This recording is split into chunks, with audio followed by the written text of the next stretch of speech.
ಖಾಸಗಿ ಬ್ಯಾಂಕ್ಗಳಿಂದ ಸಾಲ ಪಡೆಯುವ ಮುನ್ನ ಹುಷಾರ್.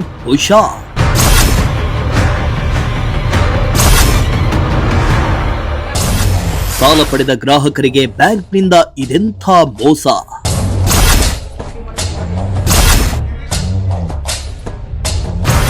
ಸಾಲದ ಹಣ ಕಟ್ಟಿದ್ರು ಫೈನ್ ಹಾಕಿ ಹಣ ಪೀಕ್ತಿರೋ ಬ್ಯಾಂಕ್.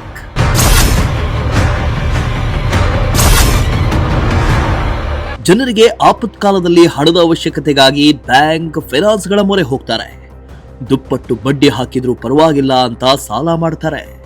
ಆದರೆ ಬಡವರಿಗೆ ಸಾಲ ಕೊಟ್ಟಂತ ಬ್ಯಾಂಕ್ ಹಾಗೂ ಫೈನಾನ್ಸ್ ಸಿಬ್ಬಂದಿ ನಾನಾ ರೀತಿ ಕಷ್ಟಗಳನ್ನ ಕೊಡುವುದನ್ನ ನೋಡ್ತಿರ್ತೇವೆ. ಇದೀಗ ಬಡವರಿಗೆ ಸಾಲ ಕೊಟ್ಟು ಈಗ ಗ್ರಾಹಕರೊಬ್ಬರಿಗೆ ಬ್ಯಾಂಕ್ ಸಿಬ್ಬಂದಿ ಮೋಸ ಮಾಡಿದ್ದು ಬ್ಯಾಂಕ್ಗಳಲ್ಲಿ ಸಾಲ ಪಡೆಯುವ ಮುನ್ನ 10 ಬಾರಿ ಯೋಚನೆ ಮಾಡಬೇಕಾಗಿದೆ. ಅಷ್ಟಕ್ಕೂ ಬ್ಯಾಂಕ್ ಮಾಡಿರೋ ಮೋಸ ಆದ್ರೂ ಏನು, ಬ್ಯಾಂಕ್ ವಿರುದ್ಧ ಕೇಳಿ ಬಂದ ಆರೋಪ ಆದ್ರೂ ಏನು ಅಂತೀರಾ? ಈ ಸ್ಟೋರಿಯನ್ನ ಕಂಪ್ಲೀಟ್ ಆಗಿ ನೋಡಿ.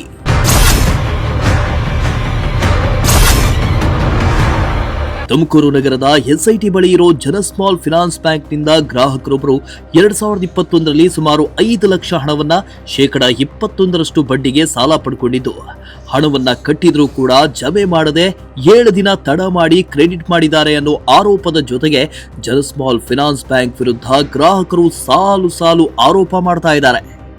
ಹೌದು, ತುಮಕೂರು ನಗರದ ಹನುಮಂತಪುರದ ಬಳಿಯ ವಡ್ಡರಹಳ್ಳಿ ಗ್ರಾಮದ ನಿವಾಸಿಯಾಗಿರೋ ಅಜ್ಮತ್ ಪಾಷಾ ಅನ್ನೋರು 2021ರಲ್ಲಿ ಜನ ಸ್ಮಾಲ್ ಫಿನಾನ್ಸ್ ಬ್ಯಾಂಕ್ ಸುಮಾರು 5 ಲಕ್ಷ ಹಣವನ್ನ 5 ವರ್ಷದ ಅವಧಿಗೆ ಸಾಲ ಪಡ್ಕೊಂಡಿದ್ರು. ಪ್ರತಿ ತಿಂಗಳು 13,555 ರೂಪಾಯಿ ಇದ್ದು ಸುಮಾರು 1-2 ವರ್ಷಗಳ ಕಾಲ ಸರಿಯಾಗಿ ಕಂತು ಕಟ್ಕೊಂಡು ಹೋಗಿದ್ದಾರೆ. ಆದರೆ ಕಾರಣಾಂತರಗಳಿಂದ ಸಾಲದ ಕಂತನ್ನ ಕಟ್ಟುವುದಕ್ಕೆ ಅಮ್ಜದ್ ಪಾಷಾ ಕೈಯಲ್ಲಿ ಆಗಲಿಲ್ಲ.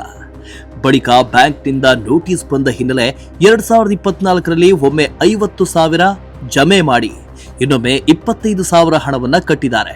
ಬಳಿಕ ಕೆಲ ತಿಂಗಳು ಮತ್ತೆ ಸಾಲದ ಕಂತು ಡ್ಯೂ ಇದ್ದ ಹಿನ್ನೆಲೆ ಮನೆಯನ್ನ ಸೀಸ್ ಮಾಡುವುದಾಗಿ ನೋಟಿಸ್ ಕೊಟ್ಟಿದ್ದು ಗ್ರಾಹಕ ಅಮ್ಜದ್ ಪಾಷಾ 2024ರಲ್ಲಿ ಸುಮಾರು 4,65,000 ಹಣವನ್ನ ಕಟ್ಟಿದ್ದಾರೆ.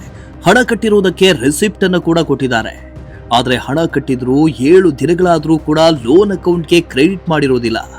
ಹಣ ಕಟ್ಟಿದ್ರೂ ಕೂಡ ಕ್ರೆಡಿಟ್ ಮಾಡಿಕೊಳ್ಳದೆ ಬ್ಯಾಂಕ್ನ ಲೀಗಲ್ ಚಾರ್ಜ್ ಅಂತ ಸುಮಾರು 75,000 ಫೈನ್ ಹಾಕಿದ್ದು ಗ್ರಾಹಕರನ್ನ ಕಂಗಾಲಾಗುವಂತೆ ಮಾಡಿದೆ.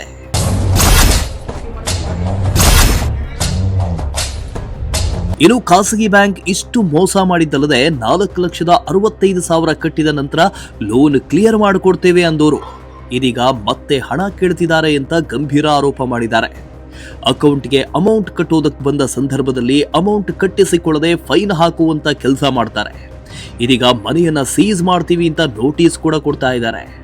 ಬಡವರು ಎಲ್ಲಿಗೆ ಹೋಗಬೇಕು ಅಂತ ಗ್ರಾಹಕರು ಆಕ್ರೋಶ ಹೊರ ಹಾಕಿದ್ರು. ನಾನು ಜನ ಸ್ಮಾಲ್ ಫೈನಾನ್ಸ್ ಬ್ಯಾಂಕಲ್ಲಿ 5 ಲಕ್ಷ ಲೋನ್ ತಗೊಂಡಿದ್ದೆ 2021ರಲ್ಲಿ. ಎಲ್ಲ ಕಟ್ಕೊಂಡ್ಬಂದಿದ್ದೀನಿ. ಮೊನ್ನೆ ಕೋರ್ಟಿಂದ ಸೀಸ್ ಮಾಡೋಕ್ಕೆ ಮನೆಗೆ ಬಂದಿದ್ರು. ತಿರ್ಗಿ ಬಂದಮೇಲೆ ಎಲ್ಲ ಅವರು ಇರ್ತದೆ ಸಾಲ ಇಸ್ಕೊಂಡು ಎಲ್ಲ 4,65,000 ಬಂದು ಕಟ್ಟಿದ್ದೀನಿ. ಕಟ್ಟಾದ್ಮೇಲೂ ತಿರ್ಗಿ ನನಗೆ 1,40 ಕಟ್ಟಬೇಕು 1,50 ಕಟ್ಟಬೇಕು ಅಂತ ತಿರ್ಗಿ ಬಂದು ಮನೆ ಹತ್ರ ಇವರು ಬ್ಯಾಂಕ್ನವರು ಗಲಾಟೆ ಮಾಡ್ತಾರೆ ಸರ್. ಅದೇ 3ನೇ ತಾರೀಕು ಸೀಸಿಂಗ್ ಬರ್ತಾರೆ. 3ನೇ ತಾರೀಕು 9ನೇ ತಿಂಗಳು 24ರಲ್ಲಿ ಸೀಸಿಂಗ್ ಬರ್ತಾರೆ. ಅವತ್ತೇ 4,65,100 ರೂಪಾಯಿ ಕಟ್ತೀನಿ. ಆ ಕಟ್ಟಿದ ಮೇಲೆ ಬಂದು ಕಟ್ಟೋಗ್ತೀನಿ. ಅದಾದಮೇಲೆ ತಿರ್ಗಾ 75,000 ಫೈನು ಅಂತ ಹಾಕಿದ್ದಾರೆ.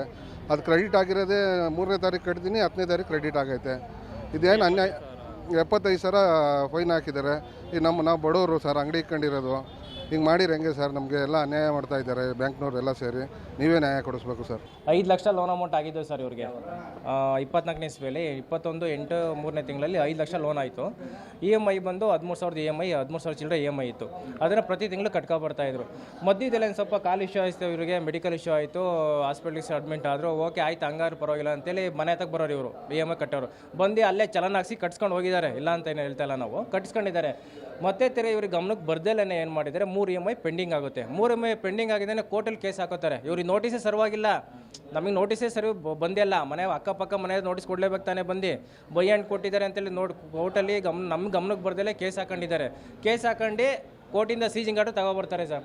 ಸೀಜಿಂಗ್ ಆರ್ಡರ್ ತಗೊಬಂದಾಗ ಮನೆ ಹತ್ರ ಬರ್ತಾರೆ. 10/9/25ರಲ್ಲಿ 24ರಲ್ಲಿ ಮನೆ ಹತ್ರ ಬರ್ತಾರೆ ಸೀಜಿಂಗು. ನಾವು ಹಿಂದಿನ ದಿನ ಅಂದರೆ 2 ದಿನ ಮುಂಚೆ ಏನು ಮಾಡ್ತೀವಿ, 2 ಲಕ್ಷ ಅಮೌಂಟ್ನ ಅಲ್ಲಿ ಲೋನ್ ಕಟ್ಟಕ್ಕೆ ಬರ್ತೀವಿ ಬ್ಯಾಂಕಿಗೆ. ಅಂದರೆ 10-9ಕ್ಕೆ ಸೀಜಿಂಗ್ ಬರ್ತಾರೆ, ನಾವು ಒಂದು 2 ದಿನ ಮುಂಚೆನೇ ಬರ್ತೀವಿ. 7ನೇ ತಾರೀಕು ನಾವು ಬ್ಯಾಂಕಿಗೆ ಬರ್ತೀವಿ ದುಡ್ಡು ತಗೊಂಡು. ಬಂದಾಗ ಏನು ಮಾಡ್ತಾರೆ, ಕ್ಯಾಶೇ ದುಡ್ಡು ಇಸ್ಕೊಂಡು ಮಡಿಕತ್ತಾನೆ, ಚಲನು ಬರ್ಕತ್ತಾನೆ, ಕೌಂಟಿಂಗ್ ಮಿಷಿನ್ಗೆ ಹಾಕತ್ತಾರೆ, ಕೌಂಟ್ ಮಾಡೋಕೆ ಮಡಿಕತ್ತಾರೆ. 2:15 ಬಂದರೆ 4:15 ತನಕ ಅಲ್ಲೇ ಕುಂಡಿಸ್ಕೊತಾರೆ ನಮ್ಮನ್ನು, ಅಮೌಂಟ್ನ ಕಟ್ಟಿಸ್ಕೊಳ್ಳಲ್ಲ. ಅವನು ಯಾರೋ ಕ್ಯಾಶಿಯರ್ ಇವತ್ತು ಹೇಳ್ತಿರೋದು ಏನಂತಂದರೆ, ಗಿರೀಶ್ ಅವರು ಬ್ಯಾಂಕ್ ಮ್ಯಾನೇಜರ್ ಯಾರು ಈ ಗಿರೀಶ್ ಅಂತೇಳಿ ಅವ್ರು ಯಾರು ಹೇಳ್ತಾ ಇರೋದು, ಅಮೌಂಟ್ನ ಕಟ್ಟಿಸ್ಕೊಬೇಡ ವಾಪಸ್ ಕಳಿಸು ಅಂತೇಳಿ ಕಳಿಸಿದ್ದು ಅಂತ ಇವತ್ತು ಹೇಳ್ತಾ ಇದ್ದಾನೆ. ನಾವು ಬಿಡೋ ನಾಳೆ ಬಂದು ಕಟ್ಟಾರ ಅಂತ ಹೋಗಿದ್ದಿದ್ದು ಅವತ್ತು ಅವ್ರೇನು ಮಾಡ್ತಾರೆ, ಅವತ್ತು ಲೀಗಲ್ಗೆ ಒಂದಿನ ಮಧ್ಯದ ಗ್ಯಾಪ್ ಇರುತ್ತಲ್ಲ ಸರ್, ಆ ಮಧ್ಯದಲ್ಲಿ ಏನು ಮಾಡ್ತಾರೆ, ಕೋರ್ಟಿಂದ ಆಟೋ ತಗೊಬರ್ತಾರೆ, ಪ್ರತಿಯೊಂದೆಲ್ಲ ಇಶ್ಯೂ ಮಾಡ್ಕೋತಾರೆ, ಸೀಜಿಂಗ್ ಬರ್ತಾರೆ. ನಾವು ಅವತ್ತು ಮನೆ ಹತ್ರ ಸೀಜಿಂಗ್ ಬಂದ್ರಲ್ವಾ, 4,65,000 ರೂಪಾಯಿ ಲೋನ್ ಕಟ್ಟೋದ್ರೆ ಕ್ಲಿಯರ್ ಆಗುತ್ತೆ ಅಂತ ಪೊಲೀಸ್ನವ್ರು ಇದ್ರು, ಮತ್ತು ಇವರು CJ ಇದ್ರು, ಲಾಯರ್ಸ್ ಎಲ್ಲ ಇದ್ರು.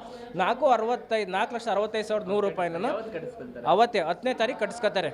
10ನೇ ತಾರೀಕು ಕ್ರೆಡಿಟ್ ಅಂದರೆ 3ನೇ ತಾರೀಕು ನಮಗೆ ಚಲನ್ ಕೊಟ್ಟಿರೋದಿಲ್ಲಿ ಬ್ಯಾಂಕಿಗೆ. ಅವತ್ತೇ ಸೀಜಿಂಗ್ ಬರ್ತಾರಲ್ಲ ಅವತ್ತಿನ ದಿನನೇ ನಾವು ಬ್ಯಾಂಕಿಗೆ ಬಂದಿದ್ದು. 4,65,000 ಕಟ್ಟಿದ್ರೆ ಲೋನ್ ಎಲ್ಲ ಕ್ಲಿಯರ್ ಆಗಿಬಿಡುತ್ತೆ ಅಂತ ಹೇಳ್ತಾರೆ ನಮಗೆ ಅವತ್ತಿನ ದಿನಕ್ಕೆ. ಆಯಿತು ಬಿಡಿ ಅಂತೇಳಿ ನಾವೇನು ಮಾಡ್ತೀವಿ, ಬಂದು ಅವತ್ತೇ ಬ್ಯಾಂಕಿಗೆ ಬಂದು 4,65,000 ರೂಪಾಯಿನ ಅಮೌಂಟ್ ಕಟ್ಟಿದ್ದೀವಿ ನಾವಿಲ್ಲಿ. ಎಷ್ಟು ಯಾವುದಲ್ಲಿ 3/9/24 ನಮಗೆ ಚಲನ್ ಡೇಟ್ ಕೊಟ್ಟಿರೋದು. ನಾವು ಬ್ಯಾಂಕ್ ಅವ್ರು ನಮಗೇನೆಲ್ಲ ಡಾಕ್ಯುಮೆಂಟ್ ಕೊಡ್ತಿರೋದು ಏನಂತ, ಇವತ್ತು 10ನೇ ತಾರೀಕು ಅಮೌಂಟ್ ಕ್ರೆಡಿಟ್ ಆಗೈತೆ ಅಂತ ನಮಗೆ ಇದರಲ್ಲಿ ಕೊಡ್ತಾ ಇರೋದು. 7 ದಿನ ಯಾಕೆ ಲೇಟ್ ಆಯ್ತು? ಅದೇ ಬಂದು ಅದನ್ನು ಕೇಳಿದ್ರೆ ಇಲ್ಲ ಕ್ಲಿಯರ್ ಆಗುತ್ತೆ. 7 ದಿನದೊಳಗೆ ಎಷ್ಟು ಕಟ್ಟಾಯ್ತು? ಮತ್ತೆ ಥರ ಲೀಗಲ್ ಚಾರ್ಜಸ್ ಅಂತೇಳಿ 75,000 ರೂಪಾಯಿ ಸೀಜಿಂಗ್ ಚಾರ್ಜು, ಅದು ಇದು ಡಾಕ್ಯುಮೆಂಟ್ ಚಾರ್ಜು ಅಂತೇಳಿ ಏನು ಮಾಡಿದ್ದಾರೆ, ಕಟ್ಟಿದ ಮೇಲೆ 75,000 ಮತ್ತೆ ಅದು ಮೈನಸ್ ಮಾಡ್ಕೊಂಡಿದ್ದಾರೆ. ಈ ಥರ ಬಡವರಿಗೆ ಈ ಥರ ವಸೂಲಿ ಮಾಡುವಂಥದ್ದು ಅದೇ ಸರ್, ಅದೇ ಮಾಡ್ತಾ ಇರೋದು ಇವ್ರು, ಬ್ಯಾಂಕ್ ಅವ್ರು ಮಾಡ್ತಿರಲಿಲ್ಲ, ಅದೇ ಕೆಲಸ ಮಾಡ್ತಿದ್ರು. ಜನ ಫೈನಾನ್ಸ್ ಅಂತೇಳಿ ಇವರೇ ನಮ್ಗೆ ನೋಡಿ ರೆಸ್ಪಾನ್ಸೇ ಮಾಡ್ತಾ ಇಲ್ಲ. ಇದು ಒಂದು ಫಸ್ಟ್ ಟೈಮೆಲ್ಲ ಬಂದಿರೋದು ನಾವು, ಇದು ಸುಮಾರು ವರ್ಷದಲ್ಲಿ 4 ಸಲ ಬಂದಿರೋದು. ಅವರು ಕಾರ್ತಿಕ್ ಅನ್ನೋರು ಏನು ಹೇಳಿದ್ರು, ದುಡ್ಡು ಕಟ್ಬೇಕಾದ್ರೆ NOC ಕ್ಲಿಯರ್ ಆಗಿಬಿಡುತ್ತಪ್ಪ, ಮನೆಗೆ ಬಂದ್ಬಿಡುತ್ತೆ, ಕ್ಲಿಯರ್ ಮಾಡಿಸ್ತೀನಿ ಅಂತೇಳಿ CGಗೆ ಬಂದಿದ್ದಾನೆ ನಮಗೆ ಮಾತಾಡಿರೋದು. ಅವ್ರು ಹೇಳಿದ್ಕೆ ನಾವು ದುಡ್ಡು ತಂದು ಕೊಟ್ಟಿರೋದು. ಇವತ್ತು ಫೋನ್ ಮಾಡಿದ್ರೆ ಅವ್ನಿಗೆ ಏನು ಹೇಳ್ತಾನೆ ಹೇಳಿ, ರೌಡಿಗಳೇನ್ರಿ ನೀವು ಅಂತ ಕೇಳ್ತಾನೆ ಎಲ್ಲರೂ. ರೆಸ್ಪಾನ್ಸ್ ಹೆಂಗಿದ್ದಾರೆ ಸರ್? ಈ ಥರ ರೆಸ್ಪಾನ್ಸೇ ಮಾಡ್ತಾ ಇಲ್ಲ ಸರ್. ನೋಡಿ ಸರ್, ಬಂದ ಮ್ಯಾನೇಜರ್ ಮಾತಾಡಿದ್ರ ಗಿರೀಶ್ ಅಂತೇಳಿ, ನೋಡಿ ಇಲ್ಲ ಅವ್ರೆ ಇಲ್ಲ, ಇಷ್ಟದಾಗ ಮಾತಾಡ್ತಿದ್ರು, ಈಗಿಲ್ಲ ಹೊರಟೋದ್ರು. ಅವ್ರ ಮೇಲೆ ಇವರು, ಇವ್ರ ಮೇಲೆ ಆ ಥರ ಹೇಳ್ತಾ ಇದ್ದಾರೆ. ಬ್ಯಾಂಕ್ ಸಿಬ್ಬಂದಿಯವರು ಬಡ ಗ್ರಾಹಕರಿಗೆ ಅನ್ಯಾಯ ಮಾಡ್ತಾ ಇದ್ದಾರೆ. ಬ್ಯಾಂಕ್ನವರು ಹಗಲು ದರೋಡೆಗಿಳಿದಿದ್ದಾರೆ, ಗ್ರಾಹಕರಿಗೆ ಮಹಾ ಮೋಸ ಮಾಡ್ತಾ ಇದ್ದಾರೆ. ಕೂಡಲೇ ಬ್ಯಾಂಕ್ ವಿರುದ್ಧ ಕ್ರಮ ಆಗಬೇಕು ಅಂತ ಗ್ರಾಹಕರು ಆಗ್ರಹಿಸಿದ್ರು.